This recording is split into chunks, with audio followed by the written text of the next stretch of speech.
and welcome back to another episode of the Employee to Boss podcast. I am your host, Haley Hayhurst, the owner of Espresso Podcast Production, a full-service podcasting agency specializing in editing, marketing, and strategy. Today, my guest is Catryce, the owner of Captured Media PNW, and she is a small biz support specialist. In this episode, she goes into exactly what that is and how basically people describe her as a virtual assistant on steroids, but it's so much more than that. We talk about how she got to where she is and really how she's working to grow her business at the moment and how she helps others along the way. Catryce is all about community and networking, which is actually where I met her at a networking event. And since then, I have gone to some of her events, which have been amazing and very community driven, which in Seattle, as we're both entrepreneurs here, it is great to be able to have someone in the area who understands what you're going through. So in this episode, we talk about automations and how that's usually a big step that a lot of newer entrepreneurs are missing, and other holes that she sees in entrepreneur businesses, especially in the newer phases that you might want to look out for as you're growing. Catryce just has great energy and she gets vulnerable in this episode, which means a lot to me that I'm able to share this episode with you all. So if you have any questions for either Catryce or I, you can find our links in the show notes, and both of us have DMs that are open so you can send any messages you have to us. Thank you so much for listening, and I hope you enjoy this episode with my friend Catryce. Hey Catryce, thank you so much for joining me on the Employee to Boss podcast. I'm so excited to have you here. Thank you so much for having me on. We met briefly at a networking event a couple weeks ago, and I just loved your energy, everything that you were talking about, and I love meeting more local Seattle entrepreneurs. So if you wanted to introduce yourself to the audience, that'd be a great place to start. Yeah, so as Haley said, I'm Catryce. I'm a small biz support specialist, and everyone's like, what is that? And I'm going to be honest, it is a title that I gave myself. I have not seen anyone else with this title, but I had someone tell me that they see me as a virtual assistant on steroids. And the reason that I can see where a virtual assistant comes from, but for me, I don't know, small biz support specialist just really feels way more well-rounded. It doesn't feel like virtual assistant feels very beginner freelancer, and I've been in the game for a while. I own a small biz support agency, and that's also where it comes from. And my agency offers like a wide variety of everything. Like the goal is to be a one-stop shop. Like I want new business owners, experienced business owners to be able to come in and be like, hey, this is what I need help with. And I'm going to be like, okay, so-and-so on my team, that's who you're going to. And they're going to be able to help you through whatever. I always like it when you get to be creative with the names and really find something that fits you, because I've been seeing this all over social media, and I feel this in my industry too as a podcast manager. Like a social media manager is so much more than a social media manager now. Me being a podcast manager, I do way more now, and I'm expected to do more for my clients just as the industry changes. Mm-hmm. So of course there's going to be new titles, new opportunities to really put yourself into.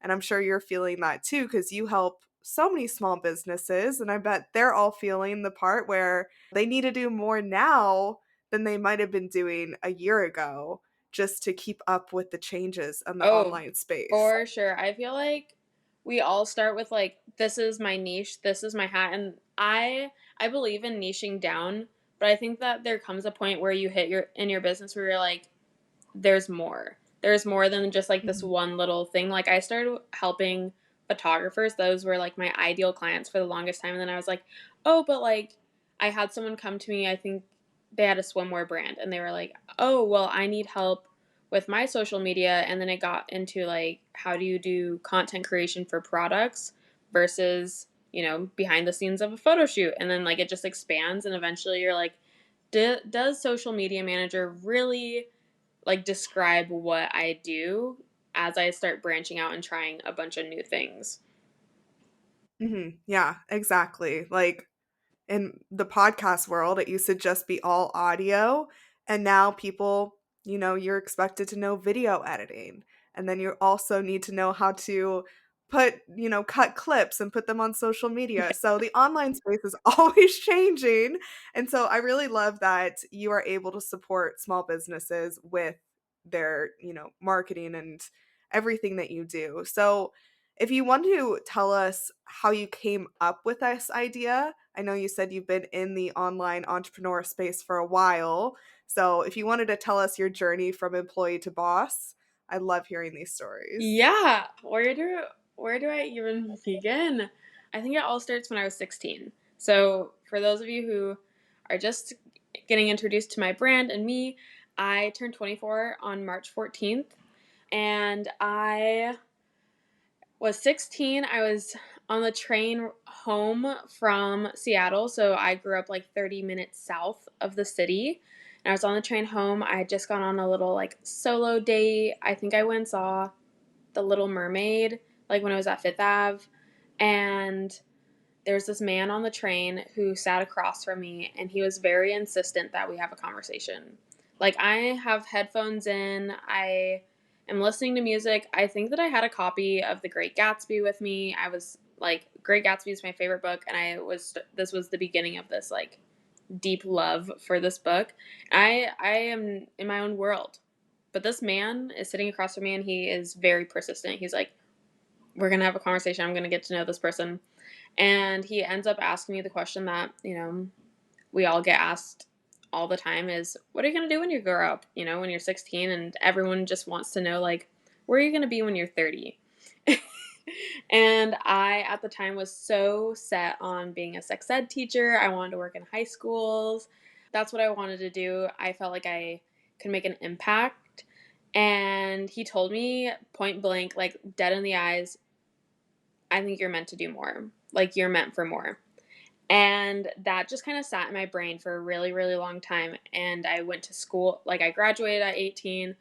I went to college. I'm in college, and all I can think about is, I think I'm meant for more. Like, I don't know if this is really what I'm supposed to be doing.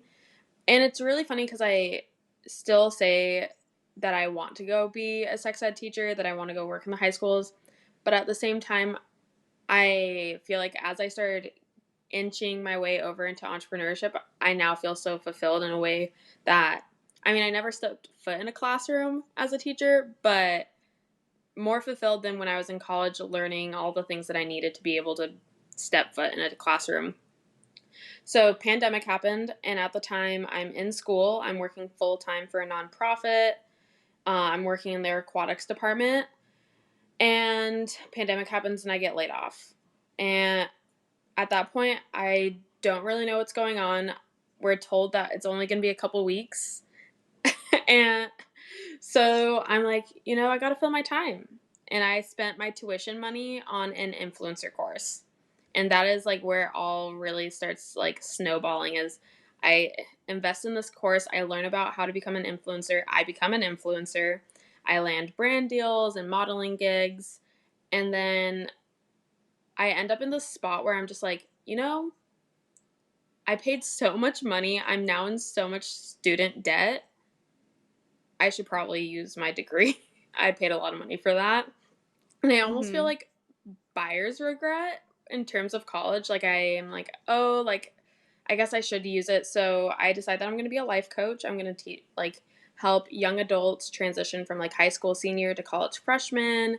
And I feel like our 20s is like this time where it's just normalized survival mode. Like, we're all in survival mode. And I was like, I just don't think that's how it should be. And I was like, I'm going to be a life coach. I'm going to teach people how to thrive. And then I made $0. Like, no money.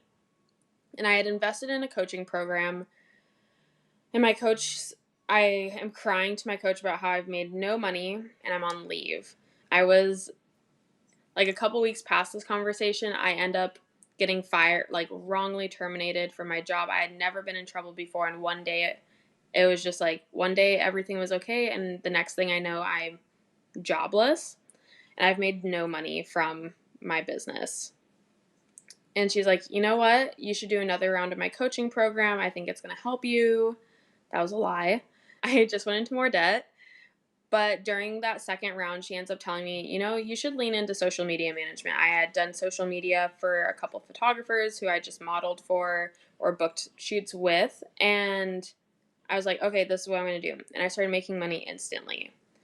But the more that I got into social media management, and at the time I had a business partner, and so we were marketing Captured Media as a digital marketing agency. The more I got into it, the more I realized that there were so many holes in the entrepreneurial space in terms of support. Like, everyone jumps to social media management. I feel like that is top of mind for everyone when it comes to outsourcing. But then people are like, I need a website, or I don't know, like, I need branding, and I don't know how to mesh, like, doing a color palette with also getting brand photos and all. There's so much more to, starting, like, laying the foundation of your business. And I was like, you know what? There's a need and I want to fill it. I think that I've always just been a person who likes serving others. I like being able to help others. And my business partner, after about, I want to say a month and a half to 2 months, decided that it just wasn't her cup of tea and she wanted to move on to other things. And I was like, you know what? I think this is the perfect time for kind of a rebrand. And I leaned full throttle into small biz support agency and was like, I'm going to fill all the holes. Like, I'm seeing all these holes. I'm also seeing, like, people not being able to afford things. Coaches and service providers are expensive. And we're all trying to pay our bills, of course. But I think that small biz support when you're first starting out is really hard to get. And I was like, I'm not only going to fill all the holes in terms of offerings, but I'm going to make it affordable and accessible to everyone. Thank you so much for sharing your story. And that is so funny how the guy on the bus was really the start of all of this. And, I grew up in Las Vegas and then moved to Seattle. And that is shocking to me that someone was so insistent in Seattle to talk because I I feel like know people here are so quiet. the Seattle freeze is real, and I will never forget that man, like, ever. Mhm. Like, Yeah, to this day, there are moments where I sit and I'm like, dang, I'm really glad he said something to me, because yeah. I think that maybe if the stars would have aligned and I probably would have ended up in entrepreneurship anyways. Like, I probably would have been a first year teacher. I see this trend a lot happening right now. A lot of first year teachers. There's a lot of, like, just the public school system it's an interesting place to be, and Yeah. they kind of transition out, and a lot of them end up being entrepreneurs. And so I feel like I probably would have been on that track, but that guy on the train, he really got my brain thinking. And just, like, the moment I found that influencer course and I really dove into it, and I remember my partner at the time was like, that's such a waste of money. It's a pyramid scheme. You aren't going to make it. Like, you're going to make no money. You just wasted so much money. And I was like, no, this is what I'm meant to do. I really love that. So, you mentioned how there's a lot of holes in what entrepreneurs need help with. What are some of those holes that you see often, especially in beginning phases of business, that, anyone who's here thinking about starting a business and listening, there's a lot of hats that you have to wear. And in the beginning, you're probably not going to want to outsource too much stuff just because you're not sure about your income and you're still trying to figure everything out. So, what are some of those holes that you typically see? Systems, systems, systems, systems. Like, that is, like, the biggest hole ever. And there are system strategists out there. But again, like I said, the pricing, I've invested in a system strategist, and it's definitely worth the money even when you have $0 in your bank account. But I think that a lot of the time we get really caught in create the Instagram account, post reels, come up with a logo, get brand photography, when really, like, the foundation of you when you are starting a business, if you have your systems in place, everything else builds on top of it.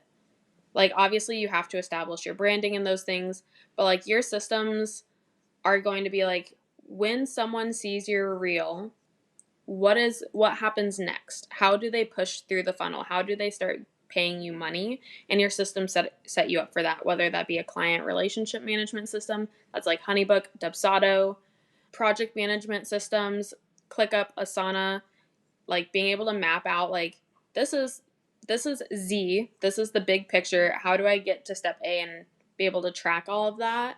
Systems are just the biggest hole that I see that lots of business owners drop the ball on because they're so focused on let me show up on Instagram. But if 10 people came to you right now and said I want to work with you, could your business support that? That's the thought. If 10 people came up to me right now and said, I want to work with you, I'm ready to sign up right now, would you have to push them all the way through the onboarding process? Like, how many emails are you going to have to send? All that. Systems can take all that away and you can automate everything. Like, right now, if you go onto my Instagram and you comment evergreen on any of my posts, you will get a DM that sends you the link to my membership, and then you click on it.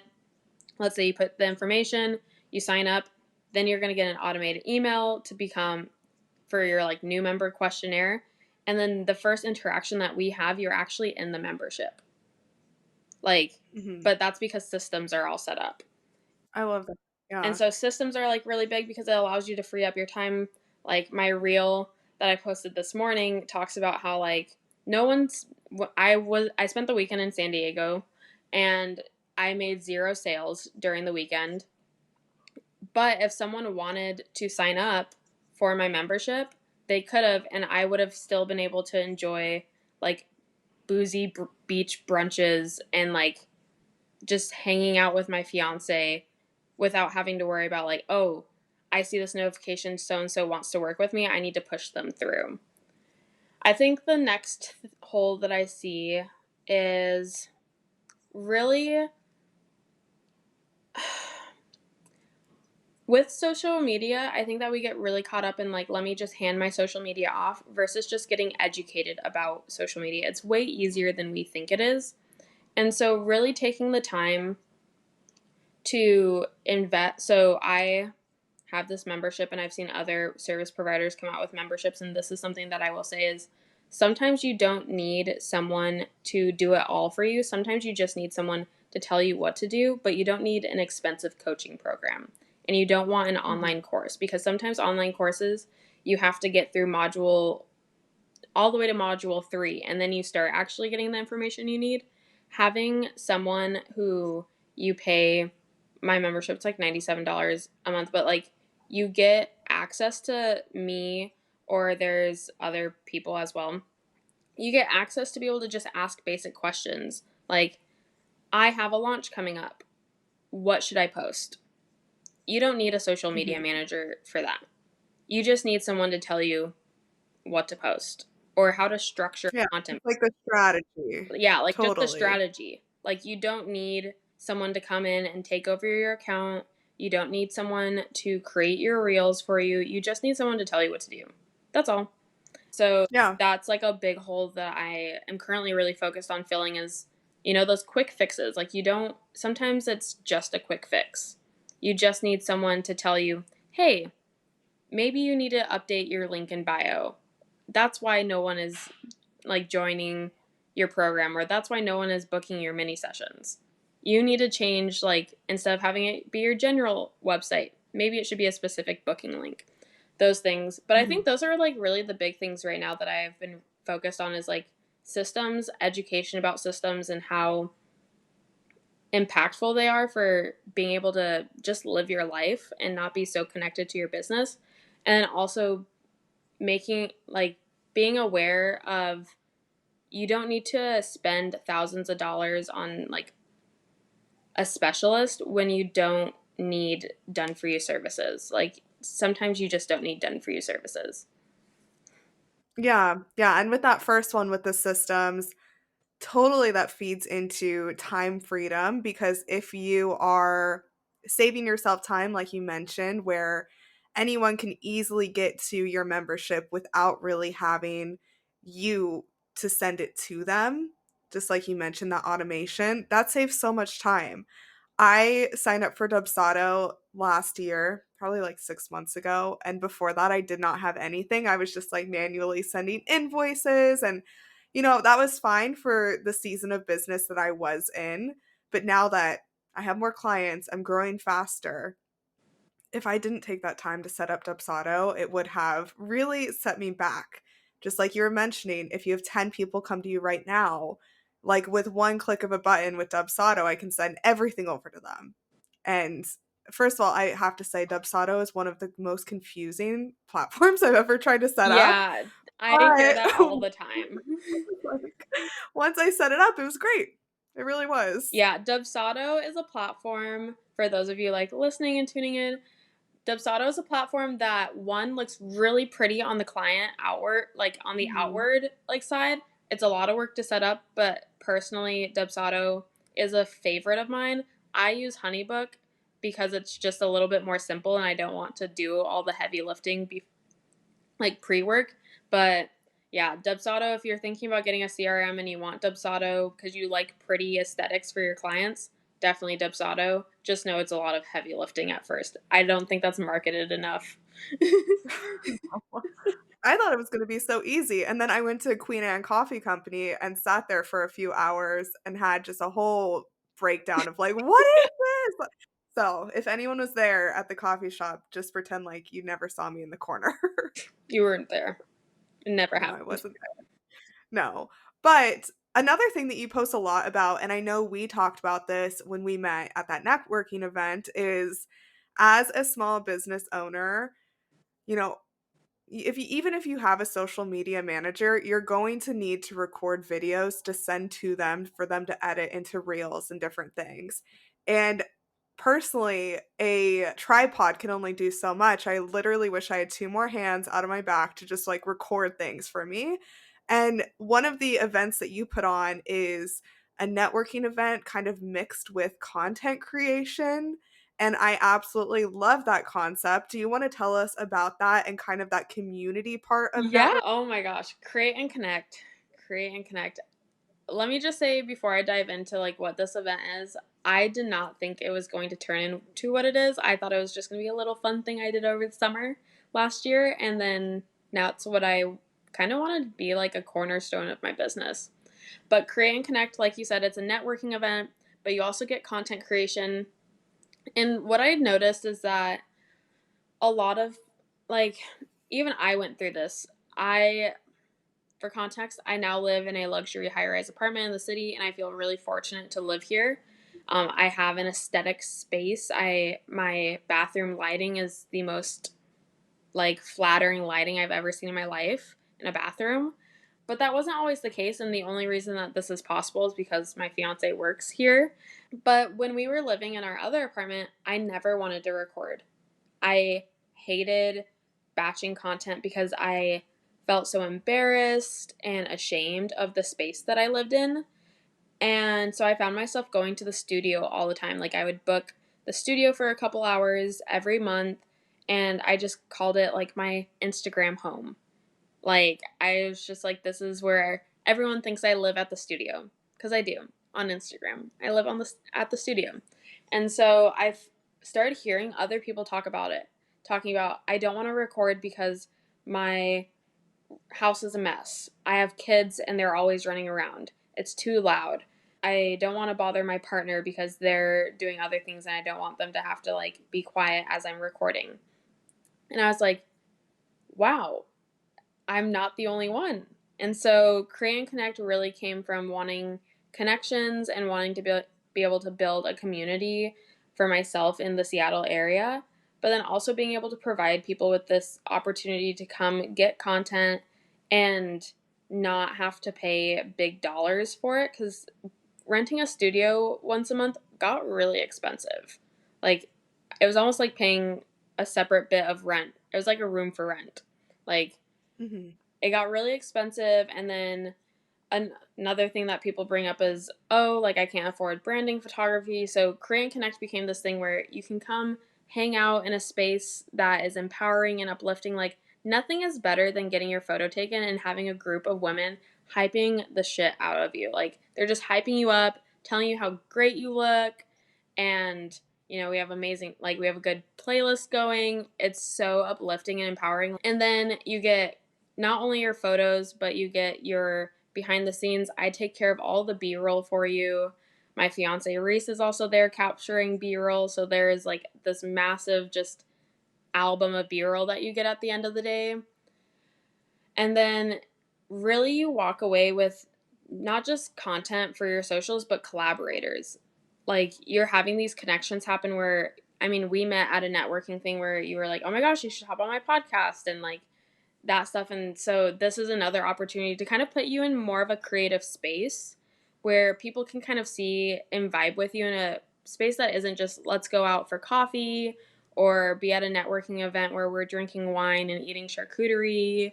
So it's more of like people get to see you in more of your bubble and your realm, your zone of genius, being able to see you show off yourself as you're getting your branding photos done. It's so cool seeing the props that people bring to highlight like different aspects of their brand. So, Yeah, I love that. And I love that concept because a lot of us as entrepreneurs are doing this solo. And one of the things that I always try to do is to make it not look like it's just me. Like, I want it to look like I have a team with me.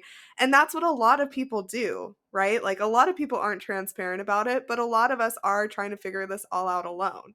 So, having a group of people who all know that feeling and all know what it takes to have that B-roll and branding photos, it's just so supportive. And I am so excited to come to your event. And just if anyone's in the Seattle area, definitely check the link in the show notes because I'll put the link in there too. yeah, and if you aren't in the Seattle area and you are interested in an event like Create and Connect, definitely slide into my DMs and let me know where you're located, because starting this year, we are going to start looking at offering Create and Connect outside of Seattle.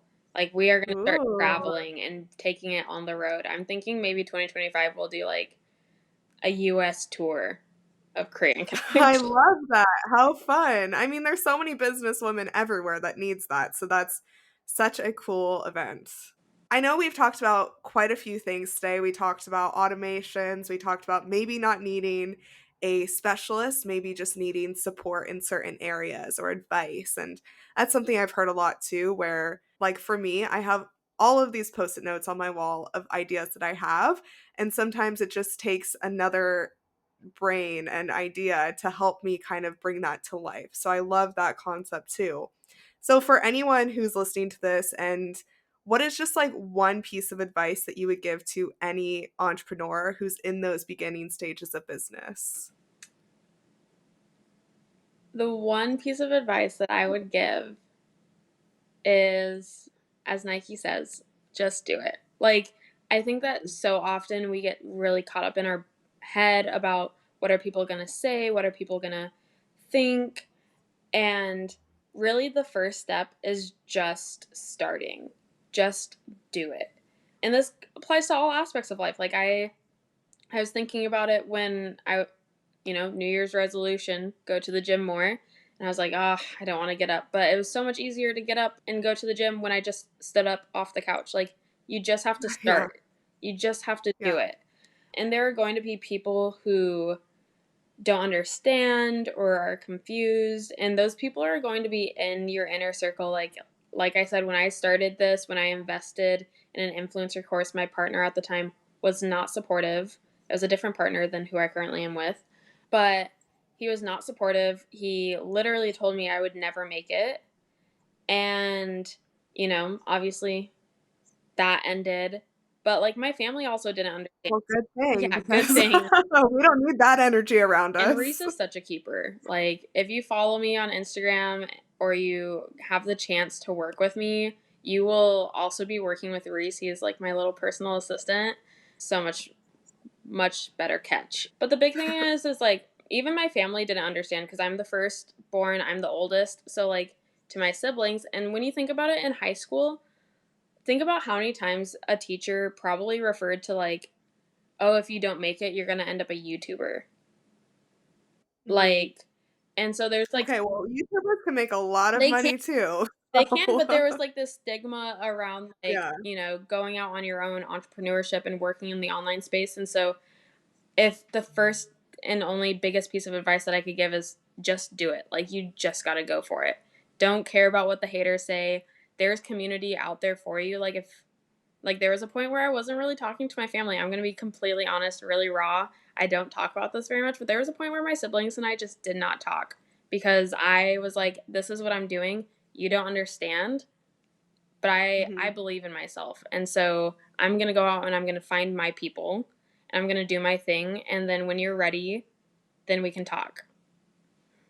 Yeah. Yeah. And thank you for mentioning that because there's a lot of people who might be wanting to get into entrepreneurship or are feeling deterred because of that. Like their family is just not supportive in that way. And it's hard to go off on your own and follow your dreams when there's literally no one else supporting you or very few people.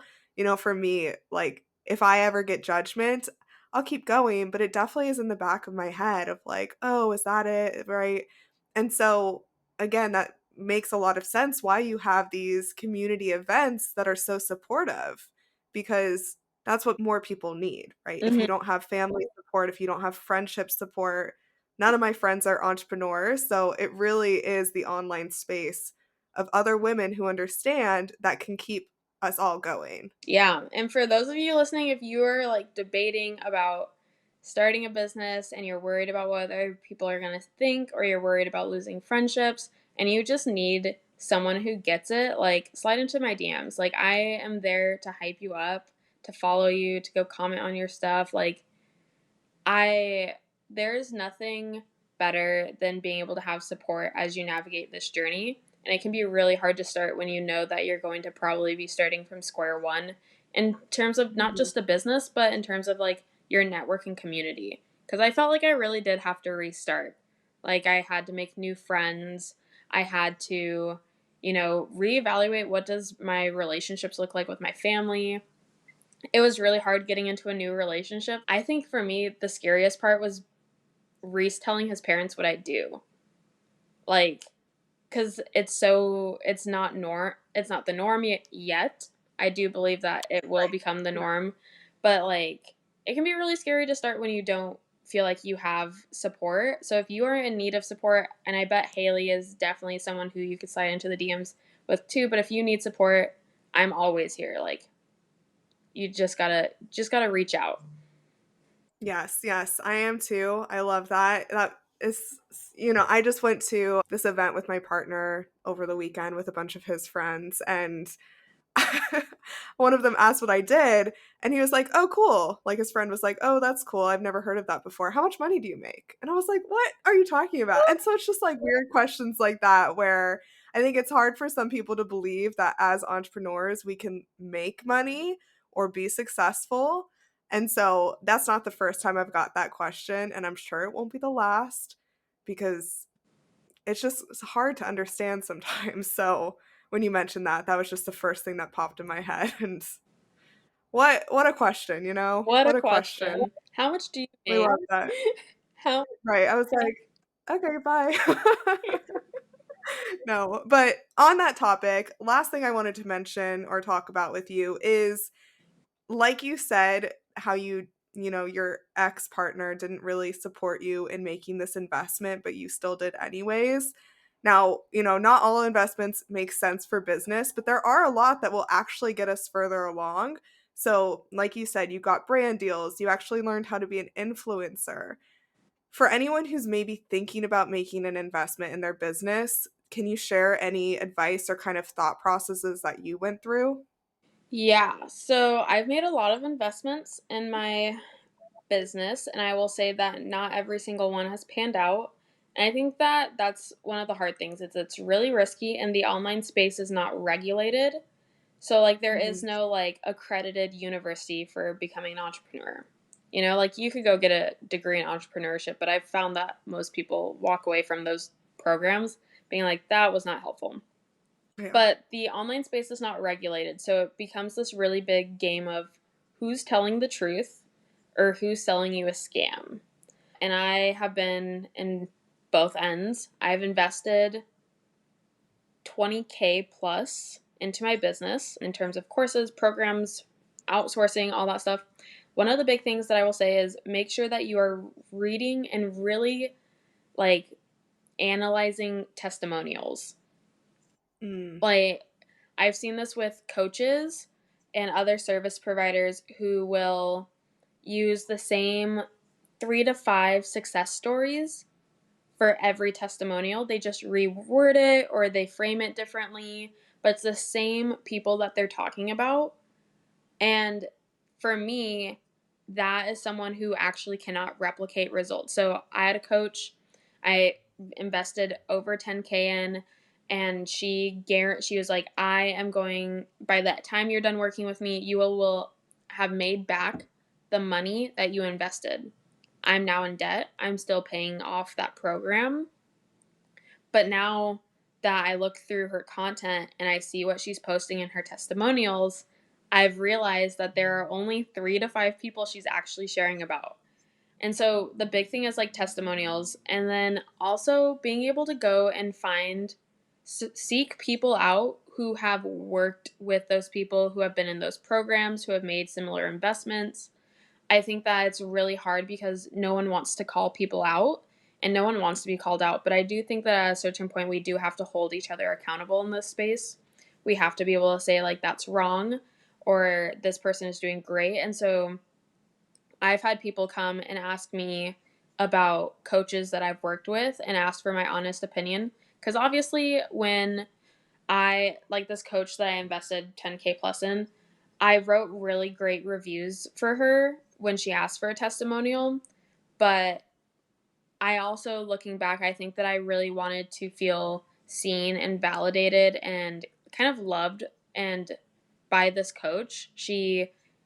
I thought she was in places that I wanted to be, like, TED Talks and Forbes and Huffington Post and those things, and being able to go on TV and being featured. And I wanted those things. And so even though I didn't walk away from her program with very much and I walked away with really debt, I wrote a really nice testimonial because I still wanted her to view me really well. I wanted her to be able to refer me because obviously she knew I was a service provider. So I wanted the referrals that she could potentially give me. But looking back, like, I wish I hadn't written that because that wasn't a true like a true perspective of what it was like. So when people come to me and they ask about my experience, like, I tell them straight up, I'm like, this is what happened. I will name names in the DMs. I won't post them publicly, but I'll name names in the DMs if people ever have questions, because I think it's just so important for us to really make sure that people are getting the quality support that they need and they aren't investing in people who really just see them as a paycheck, because that is sometimes really hard when this industry is not regulated. Yeah. Yeah, I agree with that. I have made various business investments into my business as well, and two amazing coaches, and one that I wish I just did more research on because she was great for certain industries, but just didn't fully understand what I did. And I think if I just did more research instead of just jumping on that, I would have noticed that before making that investment. But we live and we learn. I have a great coach now, and everything is going great for that. So, but after that one questionable one, it did take me a while to get back into investing in my It's business. So, risky. And when you make a bad, and I don't say that there are bad investments because I think we can walk away and learn from everything. Like, totally. I learned so much from the experience of being in a program that was 10K plus. Like, I didn't learn much in the program, but I learned a lot about doing your research and other things. But like, it can be really risky. But I would just, another thing is keep in mind, like, not every investment that is a bad investment is actually a bad investment. You probably walked away with something. You just have to like really sit and be like, what did I gain from this experience? Totally, totally. That is great advice. Catryce, thank you so much for coming on the podcast. I like to wrap up every episode by asking you to really share 3 action steps for the audience to take to move forward in their life or business. So, any 3 actionable steps that they can take in the next week or so to really take this episode and bring it to life, what would you challenge them to do?